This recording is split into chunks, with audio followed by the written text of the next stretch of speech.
হিমালয়ের বুকে রয়েছে বাবা অমরনাথের সেই অলৌকিক বরফ গুহা, যেখানে স্বয়ং মহাদেব প্রকাশ হন বরফের লিঙ্গরূপে। কিন্তু এই গুহা ঘিরে আরও এক রহস্য আছে, যা যুগ যুগ ধরে ভক্তদের বিস্মিত করেছে।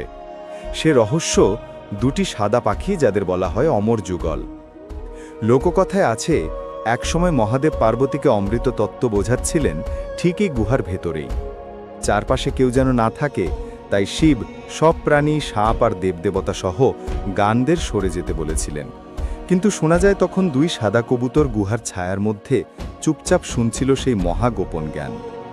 তাদের খেয়াল করেননি শিব, আর তাই অমরত্বের সেই তত্ত্ব দুই পাখির কানে পৌঁছে যায়। ফলে লোককথা বলে, তারা আর সাধারণ পাখি রইল না, হয়ে গেল অমর।